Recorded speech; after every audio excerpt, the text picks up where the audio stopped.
दोस्तों ये कहानी एक लड़के और एक लड़की की है। दोनों का स्कूल जो है वो साथ में हुआ था। दोनों 10th क्लास भी साथ में करते हैं। उसके बाद जब ये लोग कॉलेज में जाते हैं तो दोनों अलग अलग बिछड़ जाते हैं। दोनों की पढ़ाई जो है वो कॉलेज की अलग अलग होती है। लड़की के पिता जो होते हैं वो थाने में इंस्पेक्टर थे, एक अच्छा पोस्ट था। और लड़के के जो पिता थे वो एक तहसील में प्यून थे, चपरासी का काम करते थे। दोनों के अलग अलग हो जाने के बाद दोनों का मुलाकात जो है वो दोस्तों 8 साल के बाद होता है। लड़का जो है वो सरकारी नौकरी की तैयारी करता है और एक पोस्टमैन का जॉब पकड़ लेता है। लड़की का जो है वो रेलवे में एक अच्छे पोस्ट के लिए सिलेक्शन हो जाता है।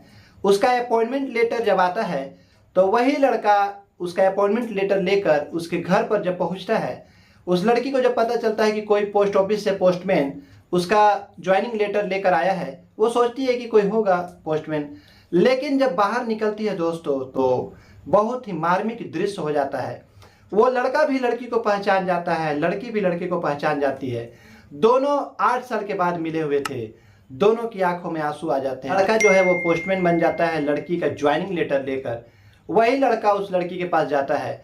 दोनों जब एक दूसरे से मिलते हैं तो दोनों की चेहरे पर खुशियां भी होती है। खुश होते हैं कि 8 साल के बाद एक ज्वाइनिंग लेटर के माध्यम से उन लोगों का मुलाकात होता है।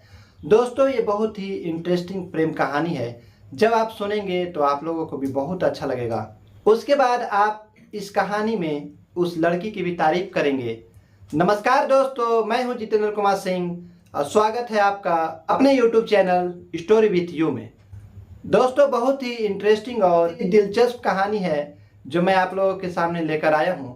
अगर आपको मेरी कहानी अच्छी लगे तो कृपया मेरे चैनल को सब्सक्राइब करें, लाइक करें, जिससे मेरा हौसला बढ़ता है। तो कहानी है गाजियाबाद के रहने वाले रिया और चंदन की। रिया के जो पिता थे वो यूपी पुलिस में इंस्पेक्टर थे और उनकी पोस्टिंग जो है वो गाजियाबाद में ही हुई थी। चंदन जो था वो गाजियाबाद का ही लोकल रहने वाला था। उसके पिता जो है वो एक तहसील में प्यून का काम करते थे, चपरासी का काम करते थे। लेकिन दोस्तों चंदन के पिता प्यून का काम जरूर करते थे, लेकिन वो सोचते थे कि मैं तो चपरासी रह गया लेकिन मेरा बेटा जो है वो अच्छा अफसर बने। इसलिए उन्होंने अपने बेटे का एडमिशन जो है एक अच्छे स्कूल में करवा दिया था, बड़े स्कूल में करवा दिया था। उधर रिया जो है उसके पिता तो इंस्पेक्टर थे ही, वो भी अपनी बेटी का उसी स्कूल में एडमिशन करवा देते हैं। संजोग से रिया और चंदन जो है वो दोनों एक ही क्लास में पढ़ते थे। दोस्तों चंदन तो लोकल था, उसका घर जो है उस बड़े स्कूल के बगल में ही था। वो अपने घर से आना जाना करता था। रिया के पिता को भी बगल में ही गाजियाबाद में ही इंस्पेक्टर होने के कारण एक क्वार्टर मिला था, वो वहाँ रहती थी। दोस्तों सब सही चल रहा था। 6 क्लास में एडमिशन होता है। 6 से 8 तक दोनों जो है वो साथ में पढ़ाई करते हैं। दोस्तों चंदन और रिया दोनों ही पढ़ाई में बहुत अच्छे थे। दोनों का स्पोर्ट्स में भी बहुत अच्छा मन लगता था। चंदन जो है वो फुटबॉल और क्रिकेट में बहुत अच्छा था और रिया जो है वो बैडमिंटन में अच्छी थी। स्कूल के तरफ से जब कहीं भी बाहर टूर्नामेंट वगैरह के लिए लोग जाते तो रिया और चंदन भी जाते थे और ये दोनों स्पोर्ट्स में अच्छे होने के कारण वहाँ से भी ट्रॉफी लेकर आते थे स्कूल के लिए। दोस्तों दोनों के बीच में एक अच्छी दोस्ती थी और इस बात की चर्चा जो है वो क्लास में भी होती थी और स्कूल में भी होने लगी थी। दोस्तों दोनों जब ट्रॉफी जीत कर आते तो स्कूल के प्रिंसिपल की तरफ से जब इन लोगों को सम्मानित किया जाता तो दोनों के ही गले में वो गोल्डन जो मेडल होता है वो रहता। उसके बाद जो स्कूल की तरफ से जो फोटोग्राफी होती तो दोनों के जो फोटोग्राफ होते वो साथ में होते, अपने अपने मेडल के साथ, अपने अपने ट्रॉफी के साथ। दोनों क्योंकि एक ही क्लास में थे तो दोनों एक दूसरे से अटैच भी हो जाते हैं। दोनों पढ़ने में भी ठीक थे, ट्रॉफी वगैरह हमेशा स्कूल के लिए लेकर आते रहते थे। खेल में भी दोनों अच्छे थे तो दोनों की नज़दीकियाँ जो है वो बढ़ने लगती हैं। दोस्तों केवल क्लास का अंतर था। रिया जो है वो इंस्पेक्टर की बेटी थी, इसलिए वो हमेशा अपने स्कूल कार से आना जाना करती थी। लेकिन चंदन के पिता जो है वो तहसील में प्यून का काम करते थे, इसलिए वो चंदन को कभी साइकिल से लेके आते, कभी स्कूटर से लेके आते थे। दोस्तों चंदन के पिता क्योंकि चपरासी थे इसलिए वो अपने हिसाब से अपने लड़के को लेकर आते साइकिल और स्कूटर में। लेकिन चंदन जो चपरासी का बेटा था, इस बात को लेकर रिया कभी भी उससे कुछ बोलती नहीं थी कि हाँ मेरे पिताजी इंस्पेक्टर हैं और मैं पैसे वाली हूँ। दोनों एक दूसरे का सम्मान करते थे। दोस्तों बात आगे बढ़ने लगती है और दोनों के बीच में प्यार भी हो जाता है। दोस्तों 9th 10th क्लास तक जाते जाते ये दोनों जो है वो बहुत ही अटैच हो जाते हैं और कस्में भी खा लेते हैं कि हम लोग पूरा जीवन साथ में रहेंगे कहीं भी पढ़ाई करेंगे तो साथ में पढ़ाई करेंगे और अपने भविष्य को सुधारेंगे। लेकिन दोस्तों इसी बीच में वो जो चंदन होता है उसके पिताजी का तबीयत जो है वो बहुत ज़्यादा ख़राब हो जाता है। दोस्तों चंदन के पिता जो है वो किडनी के मरीज हो जाते हैं, उनकी स्थिति जो है वो थोड़ा सा सीरियस हो जाता है। तो चंदन को जो है वो अपना स्कूल छोड़कर अपने पिता का ट्रीटमेंट के लिए बाहर जाना पड़ता है। कभी वो अपने पिताजी को चंडीगढ़ दिखाता है, कभी कोलकाता दिखाता है, कभी दिल्ली एम्स में दिखाता है। इसके कारण जो है वो स्कूल में एब्सेंट रहने लगा। कभी कभी रिया जो है वो चंदन को कांटेक्ट करने की कोशिश करती, लेकिन उससे कांटेक्ट नहीं हो पाता और ये चंदन जो है वो अपने पिताजी का इलाज कराने के चक्कर में डिस्टर्ब रहता था। इधर जो है चंदन और रिया का जो है स्कूल में 10th का एग्जाम भी आने वाला था, फाइनल एग्जाम। और दोस्तों इधर रिया के पिताजी को भी भनक लग जाती है, कोई उनसे बोल देता है कि आपकी बेटी जो है वो एक पियून के लड़के से बात करती है और अटैच है, हो सकता है दोनों एक दूसरे को प्यार करते हों। तो इसी बीच में रिया के पिताजी का जो ट्रांसफ़र है वो लखनऊ में हो जाता है। रिया जो है वो वहाँ से अपने पिताजी के साथ लखनऊ चली जाती है। दोस्तों ये घटना जो है वो 2014-15 की है। उस समय उतना लोगों के पास मोबाइल का फैसिलिटी नहीं था और जो स्कूल में बच्चे पढ़ते थे उनके पास तो एकदम नहीं था। तो रिया जो है वो चंदन को इन्फॉर्म नहीं कर पाती है क्योंकि मोबाइल हाथ में था नहीं। वो नहीं बता पाती है कि मेरे पिताजी का ट्रांसफ़र लखनऊ हो गया है और मैं लखनऊ जा रही हूँ। दोस्तों रिया जो है वो चंदन के दोस्तों के माध्यम से बहुत सारा मैसेज भिजवाती है कि मेरे पिता का ट्रांसफ़र हो गया है, मैं जा रही हूँ, अगर तुम मुझसे मिलना चाहो तो आकर मिल सकते हो, मुझसे कुछ बात करना चाहो तो कर सकते हो। लेकिन चंदन से कोई भी प्रकार का कांटेक्ट रिया का नहीं हो पाता है। और इधर रिया के पिता जो है उनका ट्रांसफ़र हो जाता है तो अपने पूरे सामान के साथ रिया के पिता जो है वो अपनी पूरी फैमिली के साथ लखनऊ चले जाते हैं। दोस्तों रिया के पिता बोलते हैं कि चलो अभी लखनऊ में मैं वहाँ ज्वाइन कर लेता हूँ और रिया का जब फाइनल एग्जाम होगा तो उस समय आकर इसको एग्जाम दिलवा दूंगा। जब 10th का एग्जाम होता है रिया का, तो रिया जब 10th का एग्जाम देने आती है तो वो सोचती है कि 10th का एग्जाम देने तो चंदन जरूर आएगा, उस समय उससे मुलाकात हो जाएगी। लेकिन जब रिया 10th का एग्जाम देने फाइनल आती है तो उस समय भी चंदन से उसकी मुलाकात नहीं होती है। जब वो चंदन के दोस्तों से पता करती है कि आखिर में चंदन ये एग्जाम देने भी नहीं आ रहा है, क्या बात है, तो चंदन के दोस्त बोलते हैं कि चंदन के पिता दिल्ली के एम्स में आईसीयू में भर्ती हैं और बहुत ही सीरियस कंडीशन है, इसलिए चंदन जो है वो अपने पिताजी के पास ही दिल्ली में है, वो एग्जाम देने नहीं आ सकता है। दोस्तों चंदन का ये कहना था कि सबसे पहले मेरे पिताजी हैं, उसके बाद पढ़ाई है, पढ़ाई तो मैं 1-2 साल बाद भी कर सकता हूँ। दोस्तों रिया का जब रिजल्ट आ जाता है तो रिया जो है अपना एडमिशन कॉलेज में इलाहाबाद में करवा लेती है और वहीं पर रहकर वो अपना कॉलेज करने लगती है। दोस्तों रिया जो है उस बीच भी चंदन को बहुत ही कांटेक्ट करने की कोशिश करती है, लेकिन कांटेक्ट हो नहीं पाता है। उसके बाद दोस्तों समय बीतता है और धीरे धीरे रिकवरी हो जाता है। रिया जो है वो धीरे धीरे अपने पढ़ाई पर फोकस करती है, चंदन को भूल जाती है। उधर चंदन के पिताजी जो है वो रिकवरी करते हैं, धीरे धीरे उनकी तबीयत थोड़ी ठीक होती है, लेकिन क्योंकि किडनी में उनका दिक्कत था तो उसके कारण वो अपने जॉब पे दोबारा नहीं जा पाते हैं। चंदन जो है वो प्राइवेट से 10th का एग्ज़ाम देता है क्योंकि वो जो एग्ज़ाम नहीं दे पाया था उसके चलते उसका रिजल्ट नहीं आता है। प्राइवेट से वो 10th का एग्ज़ाम देता है। दोस्तों चंदन जो है वो अपने घर का इकलौता था, इसके कारण उसे अपने पिताजी का भी ध्यान रखना था, तो वो 10th करता है, उसके बाद प्राइवेट से ही 11th 12th करता है और अपने घर की जिम्मेदारियों को भी निभाता है। क्योंकि उसके पिता को जो है सरकारी नौकरी थी, इसलिए उनकी तबीयत खराब होने के बाद भी उनकी सैलरी आती है। कभी कभी उनको ये चंदन जो है वो ऑफिस लेकर जाता, वहाँ पर थोड़ी देर रहने के बाद ये घर आ जाते। सरकारी नौकरी होने के कारण बीमार होने के बाद भी इनकी सैलरी जो है वो टाइम टू टाइम आती थी, लेकिन घर की जिम्मेदारियाँ जो है वो चंदन के ऊपर बढ़ जाती है। ये कुछ प्राइवेट काम भी करने लगता है, कभी कभी कोई प्राइवेट दुकान में काम करता है, कभी कभी ऑटो वगैरह भी चलाने लगता है। इसके साथ साथ जो है दोस्तों वो चंदन अपना तैयारी भी करता था सरकारी नौकरी के लिए। दोस्तों इसी तरह से 5-6 साल निकल जाते हैं और सोनम जो है वो भी इलाहाबाद में कॉलेज से ग्रेजुएशन कर लेती है और इधर जो चंदन होता है वो अपनी जिम्मेदारियों को निभाते हुए प्राइवेट से ही इंटर करता है, ग्रेजुएशन भी कर लेता है। इसी बीच चंदन जो है वो सरकारी नौकरी की तैयारी भी करता है। एक पोस्ट ऑफिस में पोस्टमैन का जॉब आता है। दोस्तों इसी बीच पोस्ट ऑफिस में एक पोस्टमैन की वैकेंसी आती है। चंदन जो है वो उस वैकेंसी को फिल करता है, उस फॉर्म को भरता है और चंदन को ये पता था कि उसकी जो घर की स्थिति होती है उसमें एक सरकारी जॉब लेना बहुत ही ज़रूरी था। दोस्तों उसके हिसाब से चंदन जो है वो बहुत मेहनत करता है। दोस्तों चंदन बहुत ही तैयारी करता है। उसके बाद जब वो पोस्ट ऑफिस में पोस्टमैन का एग्ज़ाम देता है तो उसमें वो पास आउट हो जाता है और वो उस पोस्ट के लिए एलिजिबल हो जाता है। उसे वो नौकरी जो है उसे मिल जाती है। इस बात को सुन के चंदन के पिता को भी बहुत खुशी होती है, क्योंकि उनकी तबीयत ठीक नहीं रहती है। तो उन्हें भी बहुत अच्छा लगता है कि उनका बेटा जो है वो उनका सहारा बन रहा है, एक अच्छे लेवल पर पहुंच गया है, पोस्टमैन का जॉब जो है वो उसे मिल गया है। दोस्तों चंदन भी जो है वो रिया को भूल नहीं पाया था। जब सब चीज़ नॉर्मल होता है, उसके पापा की तबीयत ठीक रहती है, उसके बाद जब इसका सिलेक्शन जो है वो पोस्टमैन में हो जाता है, उसके बाद ये भी रिया को कांटेक्ट करने की कोशिश करता है, उसके बारे में पता करता है। लेकिन तब तक रिया जो है वो जा चुकी थी और उसके बारे में कोई भी कांटेक्ट इसके पास नहीं रहता है। इसके पास नौकरी तो आ गई थी, लेकिन जिस लड़की से ये बहुत प्यार करता था, जिस लड़की के साथ ये जीवन भर साथ रहना चाहता था, साथ बिताने की कसमें खाई थी दोनों ने, वो लड़की इसके हाथ से निकल गई थी। दोस्तों क्योंकि काफ़ी समय हो चुका था, इसलिए रिया भी चंदन को भूल चुकी थी और चंदन भी जो है वो अपनी जिम्मेदारियों में इतना उलझ गया था कि वो भी अब रिया के बारे में नहीं सोच रहा था, अपने जॉब के बारे में सोच रहा था। दोस्तों चंदन को सबसे पहली पोस्टिंग जो है वो मध्य प्रदेश में दी जाती है, लेकिन चंदन वहाँ एप्लीकेशन देता है कि मेरे पिताजी के साथ ऐसी ऐसी स्थिति है, मैं इन्हें छोड़कर नहीं जा सकता हूँ। तो उसके बाद इसकी जो है वो एप्लीकेशन को ग्रांट कर लिया जाता है और इसकी पोस्टिंग जो है वो यूपी में ही दी जाती है।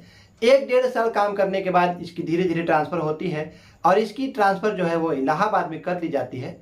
दोस्तों इलाहाबाद में 2-3 पोस्ट ऑफिस में इसकी ट्रांसफ़र होती है। उसके बाद एक दिन ड्यूटी में इसको रेलवे की तरफ से, भारत सरकार की तरफ से एक जॉब का अपॉइंटमेंट लेटर आता है जिसे इसको पहुंचाना होता है। ये जब उस अपॉइंटमेंट लेटर को लेकर मकान संख्या को देखते हुए गांव में जाता है। दोस्तों जैसे ही चंदन जो है उस अपॉइंटमेंट लेटर को लेकर उस मकान संख्या को देखते हुए उसके घर पर जाता है, डोरबेल बजाता है तो वहां से एक बच्चा निकलता है, बोलता है हाँ बोलिए। उस बच्चे को चंदन बोलता है कि अपॉइंटमेंट लेटर आया है, आपके घर में अगर कोई बड़ा है तो उसे आप भेजिए। वो लड़का जाकर बोलता है दीदी आपका कोई लेटर आया है। लड़की जो है वो अंदर से बोलती है भैया रुकना, मैं आती हूँ थोड़ी देर में। दोस्तों उसके बाद जब लड़की निकलती है तो चंदन देखता है कि वो लड़की कोई और नहीं, उससे 8 साल पहले बिछड़ी हुई उसकी ही गर्लफ्रेंड रिया होती है। रिया भी जब बाहर निकलती है कि देखती है कि कोई पोस्टमैन जो है उसका कोई लेटर लेकर आया है, वो भी जब देखती है कि पोस्टमैन कोई और नहीं, उसी का दोस्त, उसी का बॉयफ्रेंड चंदन होता है। तो दोनों एक दूसरे को देखकर पहले तो बहुत भावुक होते हैं, दोनों की आंखों में आंसू आती है। उसके बाद दोनों जो है वो बहुत ही खुश होते हैं। दोनों एक दूसरे का हाल पूछते हैं कि कैसे हो, इतने दिनों तक तुम कहाँ थे। दोनों एक दूसरे के बारे में पता करते हैं। दोस्तों दोनों जब एक दूसरे को देखते हैं तो 7 साल के बाद दोनों के चेहरे बदल चुके थे। रिया और चंदन जो है एक दूसरे को पूछते हैं। चंदन बोलता है कि हाँ मैं एज ए पोस्टमैन यहाँ पर ज्वाइन किया हूँ तुम्हारे गाँव के पास, यहाँ पर जो पोस्ट ऑफिस है वहीं पर मेरी अपॉइंटमेंट हुई है, मैं यहाँ पर पोस्टमैन का काम करता हूँ। उसके बाद चंदन जब रिया से पूछता है कि तुम यहाँ पर, तो रिया बोलती है कि हाँ ये मेरा घर है। रिया बोलती है कि मेरे पिताजी का ट्रांसफ़र हो गया था और अब हम लोग यहीं पर रहते हैं। दोस्तों थोड़ी देर के बाद रिया की माँ भी आ जाती है। वो भी चंदन को पहचानती थी कि ये लड़का जो है वो रिया के साथ स्कूल में एज ए फ्रेंड पढ़ता था। चंदन को देखकर रिया की माँ भी बहुत खुश होती है। उसके बाद पूछती है कि बेटा कैसे हो, क्या कर रहे हो। तो चंदन बताता है कि ठीक हूँ आंटी, और अभी मैं जो है वो आपके पोस्ट ऑफिस में पोस्टमैन का काम कर रहा हूँ, एज ए पोस्टमैन यहाँ पर अपॉइंट हुआ हूँ। उसके बाद रिया बताती है कि मेरे पापा का ट्रांसफ़र होने के बाद वो जहाँ तहाँ उनका ट्रांसफ़र हो रहा था, इसलिए उन्होंने हम लोगों को गांव पे छोड़ दिया। मैं इलाहाबाद यूनिवर्सिटी से ही ग्रेजुएशन की हूँ और मैंने एक फॉर्म भरा था रेलवे में, हो सकता है उसी का अपॉइंटमेंट लेटर लेकर तुम आए होगे। दोस्तों उसके बाद रिया की जो माँ है वो चंदन के लिए खाने पीने का इंतजाम करने लगती है। रिया और चंदन को दोनों को लग रहा था कि जैसे कोई चमत्कार हो गया हो, बहुत दिनों के बाद एक दूसरे से मिले हैं। रिया बोलती है चंदन को कि मैं तुमसे बहुत नाराज़ हूँ, तुमने मुझसे कभी भी कांटेक्ट करने की कोशिश नहीं की। चंदन बोलता है कि नहीं मैंने कांटेक्ट करने की कोशिश की, लेकिन क्योंकि मेरे पिताजी बहुत बीमार थे, मैं अपने पिताजी का इलाज कराने पहले चंडीगढ़ गया, फिर कोलकाता गया, फिर दिल्ली एम्स में गया, तो इसलिए मैं तुमसे कांटेक्ट नहीं कर पाया। लेकिन जब मेरी स्थिति नॉर्मल हुई तो मैंने तुमसे कांटेक्ट करने की कोशिश की, तब तक तुम्हारे पिताजी का यहाँ पर ट्रांसफ़र हो चुका था और तुम लोग जा चुकी थी। दोस्तों चंदन बोलता है रिया से कि मुझे लगा कि हो सकता है तुम्हारे पिताजी ने तुम्हारी शादी कर दी होगी, इसलिए फिर मैं तुमसे कांटेक्ट करने की कोशिश नहीं कर रहा था कि तुम्हारी शादी हो गई होगी, तुम अपने जीवन में सेटल हो चुकी होगी। रिया बोलती है कि हाँ, मेरे पिताजी ने शादी करने का प्रपोजल जो है वो मेरे सामने कितने बार रखा, लेकिन मैंने उनको बोला कि मैं अभी शादी नहीं करूँगी, मैं पहले कुछ कर लेना चाहती हूँ। इसलिए मैंने अपने पढ़ाई को जारी रखते हुए मैंने बीएड किया और रेलवे में 2-3 जगह मैंने फॉर्म भरा था। मेरे लिए हमेशा से लकी रहते थे। मैं तुम्हारे साथ जब भी कहीं पर कोई कंपटीशन देने जाती थी, चाहे वो खेल का हो, चाहे कोई भी लेवल का, हम लोग स्कूल की तरफ से कंपटीशन देने जाते थे बाहर में, साथ में जाते थे, तो हम लोग दोनों को ट्रॉफी मिलता था। मैं तुम्हारे चलते हमेशा ट्रॉफी जीतती थी और लेकर आती थी। लेकिन जब से तुम अलग हुए तब से मैंने कितना एग्जाम दिया, कोई भी एग्जाम में मेरा जो है वो रिजल्ट नहीं आया था। रिया चंदन से बोलती है कि देखो, आज मेरा अपॉइंटमेंट लेटर आया भी है तो वो भी तुम ही लेकर आए हो, तुम मेरे लिए लकी थे और आज भी मेरे लिए तुम लकी हो। दोस्तों उसके बाद रिया चंदन से बोलती है कि तुम्हारी पोस्टिंग कहाँ पर है, तो वो बताता है कि तुम्हारी नज़दीकी पोस्ट ऑफिस में मेरी पोस्टिंग है। तो रिया बोलती है कि तुम आज के बाद खाना कभी भी मत बनाना, मेरे यहाँ खाना खाना। उसके बाद रिया जो है वो उसके लिए कभी कभी टिफिन भी लेकर जाती थी पोस्ट ऑफिस में। दोनों की दोस्ती जो है दोस्तों दोबारा से हो जाती है। इधर रिया का जो है वो अपॉइंटमेंट लेटर आया था, उसकी ट्रेनिंग जो है वो रेलवे डिपार्टमेंट में गाजियाबाद में ही होती है। उसके बाद जब ट्रेनिंग हो जाती है तो उसकी पोस्टिंग भी गाजियाबाद में कर दी जाती है। वो रेलवे विभाग में गाजियाबाद में पोस्टिंग हो जाती है, वहाँ पर काम करने लगती है। थोड़े दिनों के बाद चंदन जो होता है वो भी अपना ट्रांसफ़र जो है वो इलाहाबाद से गाजियाबाद में करवा लेता है, क्योंकि उसके पिताजी का जो है तबीयत खराब रहता था, तो उसके पिताजी का भी ध्यान रखना जरूरी था। तो अपना ट्रांसफ़र अपने पिताजी के तबीयत के नाम पर गाजियाबाद में करवा लेता है। दोस्तों उसके बाद दोनों आपस में दोबारा से मिलने जुलने लगते हैं, दोनों में फिर से प्यार हो जाता है। उसके बाद रिया जो है वो अपने पिता से बात करती है, बोलती है कि पिताजी मैं अब शादी करना चाहती हूँ। पिता बहुत खुश होते हैं, बोलते हैं कि बहुत अच्छी बात है, तुमने एक अच्छा पोस्ट रेलवे में ले ही लिया है, अब तुम्हारी शादी कर भी देनी चाहिए। उसके बाद वो पूछते हैं कि कोई लड़का है क्या। वो बोलती है हाँ, मेरे साथ जो पढ़ता था चंदन, मैं उसी से शादी करना चाहती हूँ। वो लड़का भी आज पोस्ट ऑफिस में पोस्टमैन का जॉब पकड़ लिया है, वो भी सरकारी विभाग में काम करता है। लेकिन जब ये सुनते हैं उसके पिता की एक पोस्टमैन का काम करता है, वो बोलते हैं नहीं, तुम्हारी एक अच्छी पोस्ट पर कोई अच्छी जगह में कोई अच्छे लड़के से मैं शादी करवा दूंगा। लेकिन रिया बोलती है कि नहीं, जो मुझे प्यार करता है, मैं जिससे प्यार करती हूँ, जिसके साथ मैं खुश रह सकती हूँ, मैं उसी से शादी करूँगी। उसके बाद वो जिद करने लगती है। रिया की जो माँ है वो भी उस चंदन को जानती थी, वो भी बताती है अपने हस्बैंड को कि नहीं, लड़का ठीक है और होनहार है, अगर उस लड़के को अच्छे से तैयारी करवाया जाए तो वो पोस्टमैन की जॉब से अच्छे जो लेवल पर जा सकता है। दोस्तों रिया के पिता नहीं चाहते थे, लेकिन उसके बाद भी उनके ना चाहते हुए भी उन दोनों की शादी होती है और चंदन जो है वो सच में एक अच्छे लेवल की तैयारी करता है और अच्छे लेवल पर वो पोस्ट पकड़ लेता है। उसका भी जो है सिलेक्शन रेलवे में एक अच्छे पोस्ट पर हो जाता है, स्टेशन मास्टर के तौर पर हो जाता है। उसकी पोस्टिंग भी गाजियाबाद में ही वो करवा लेता है। दोनों जो है चंदन और रिया जो है वो रेलवे विभाग में ही काम करते थे। चंदन जो है वो रिया से भी एक लेवल आगे अच्छे पोस्ट पर था, रिया भी अच्छी पोस्ट पर थी। दोनों की शादी हो जाती है, दोनों अच्छे लेवल पर जॉब करने लगते हैं। तो जो बचपन में रिया और चंदन ने जो वादा किया था कि साथ में रहेंगे, उस वादे को रिया और चंदन ने मिलकर निभाया। दोनों एक ही विभाग में अच्छे से काम कर रहे थे और दोनों का जीवन जो है वो अच्छे से कटता है। इधर चंदन के पिता की तबीयत भी ठीक होती है, धीरे धीरे ठीक हो जाती है। उसके बाद वो रिटायर हो जाते हैं। इधर चंदन और रिया जो है वो तो ऑलरेडी काम कर ही रहे थे। चंदन के पिता जो है वो बहुत ही खुश होते हैं कि चलो, लड़की जो है वो मेरी जो बहू आई है वो भी बहुत ही अच्छी है, संस्कारी है और बहुत ही होनहार है। लड़का भी होनहार था, बहू भी होनहार होती है। चंदन के पिता बहुत खुश होते हैं, रिटायरमेंट के बाद आराम से अपना सुखद जीवन बिताते हैं। दोस्तों आज के दिन जो है वो चंदन के 2 बच्चे हैं, चंदन और रिया के 2 बच्चे हैं, एक लड़का है एक लड़की है। दोनों की जो है परवरिश चंदन और रिया मिलकर बहुत अच्छे से कर रहे हैं। दोनों अच्छे स्कूल में बच्चों को पढ़ा रहे हैं, दोनों ही अच्छे से जीवन यापन कर रहे हैं। चंदन जो है अपने पिता का भी बहुत अच्छा से ध्यान रख रहा है। इधर जो है रिया के माता पिता भी बहुत ही खुश रहते हैं कि अच्छा लड़का है, होनहार है और उन लोगों की कद्र करता है, अच्छे से रहता है, मेरी बेटी को भी बहुत खुश रखता है। दोस्तों ये थी कहानी। अगर आप लोगों को मेरी कहानी अच्छी लगी तो कृपया मेरे चैनल को सब्सक्राइब करें, लाइक करें, अपने दोस्तों के साथ शेयर करें। मिलता हूं दोबारा आप लोगों को एक अच्छी और नई कहानी के साथ। तब तक के लिए जय हिंद, जय भारत।